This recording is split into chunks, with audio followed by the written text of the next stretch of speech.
Students ఎవరికైతే మొబైల్లో money ఏం చేయాలనుకుంటారో వాళ్ళకైతే ఇది బెస్ట్ యాప్ అనమాట. ఒక్క రిఫరల్ 500 రూపీస్ వస్తే నేను విత్ ప్రూఫ్స్తో మీకు చూపిస్తున్నా. అండ్ యాప్ లింక్ అయితే డిస్క్రిప్షన్ ఉంది. యాప్ అయితే అప్ స్టాక్స్. మీరు రిఫరల్ ఎర్నింగ్ చేసుకుంటే చాలు, మంచి ఎర్నింగ్స్ వస్తాయి అనమాట.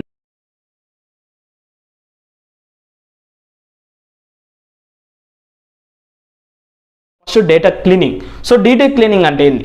ఈ డేటా క్లీనింగ్ అంటే సో మనకి అనవసరమైన డేటా ఉంటుంది. So noisy data, missing data, errors అని ఇలా చాలా అమౌంట్ ఆఫ్ డేటా ఉంటుంది. మనం రా డేటా నుంచి యూస్ఫుల్ ఫార్మేట్ మారుస్తున్నాం కదా. సో ఈ అనవసరమైన డేటాని ఒక స్మూత్గా చేయడమే దీని యొక్క ఫార్మేట్ అనమాట. మొత్తం మీద ఏంటంటే సో ఈ డేటా అనవసరమైన డేటాని మొత్తం కూడా ఒక యూస్ఫుల్ ఫార్మేట్కి, సో దాన్ని మనం ఇల్లున్న మిస్సింగ్ డేటాస్ని, ఎర్రర్స్ డేటాని అంతా క్లారిఫై చేస్తాం. ఎలా అంటే 2 ప్రాసెస్ ఉంటాయి.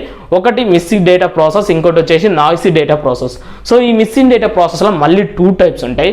సో ఈ మిస్సింగ్ డేటాలో వచ్చి 2 టైప్స్ ఏంటిదంటే so ignoring the tuples and second one వచ్చేసరికి filling the missing data. So ఇక్కడ మన పేరేనే ఉంది, ఇగ్నోరింగ్ ద టుపుల్స్ అంటే మనకు large amount of raw data ఉంటుంది. సో ఇలా మనకు కొన్ని అవసరం లేదు, ఎర్రర్స్ ఇలాంటివన్నీ ఇగ్నోర్ చేయాల్సిన అవసరం వస్తుంది. సో కొన్ని అట్రిబ్యూట్స్ మనకు అవసరం లేదు, కొన్ని డేటా సెట్స్ మనకు అవసరం లేదు. సో వాటిని అన్నింటినీ ఇగ్నోర్ చేయటమే మనం ఇగ్నోరింగ్ ద మిస్సింగ్ డేటా అంటాం. అండ్ సెకండ్ వన్ వచ్చేసరికి ఏంటిది?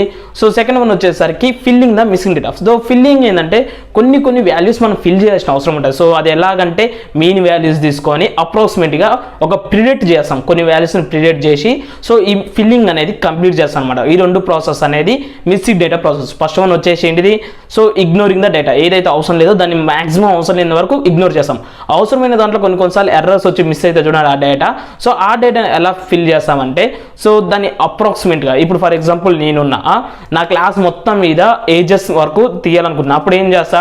సో మొత్తం కూడా 18 నుంచి 24 ఏజెస్ వరకే ఉంటాం మేము. సో అప్పుడు వాళ్ళు ఏం చేస్తారంటే దాదాపు అతనికి అని కింద పైన కంపేర్ చేసుకొని వీళ్ళ ఏజ్ దగ్గరలో ఉన్న ఏజ్ తీసుకొని వేస్తారనమాట. సో ఆ దగ్గరున్న ఏజ్ని మనం ఏమంటున్నాం అంటే ప్రిడిక్ట్ చేయటం అంటున్నాం. సో ప్రిడిక్ట్ అంటే ఒక ఏమంటారు జాతకం టైప్లో, ప్రిడిక్ట్ అంటే ఊహించి చెప్పటం.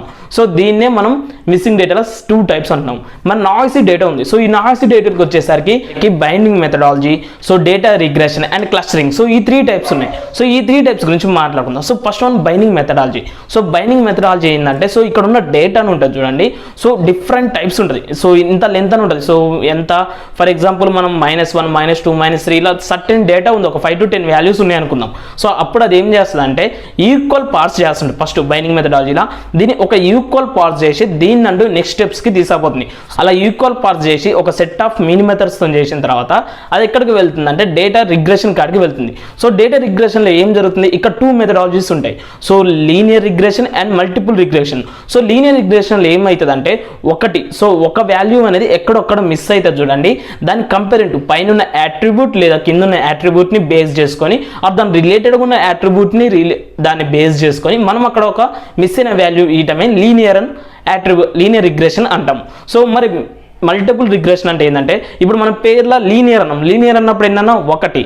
సో మల్టిపుల్ ఉన్నప్పుడు ఏంటంటే కొన్ని చాలా ఒక 2 or 3 or above 2 or so about 2 అనే వాటిని ఏం చేస్తామంటే దానిపైన ఉన్న బేస్ ఆర్ దాని అంటే పేరు కానీ లేదా దాని సిస్టమ్ మెథడ్ ప్రకారం ఆర్ డిఫరెంట్ టైప్స్ ఆఫ్ తీసుకొని యాట్రిబ్యూట్స్ని సో దాని అప్పర్ ఆర్ డౌనర్ ఆర్ ఏదైనా ఒకటి బేస్ తీసుకొని క్రియేట్ చేసి వాల్యూస్ ఇవ్వడమే మనం మల్టిపుల్ రిగ్రెషన్ అని అంటాం. So next one clustering. So clustering అంటే ఏంటిదంటే సో గ్రూప్ ఆఫ్ ఆబ్జెక్ట్స్ ఉంటాయి చూడండి.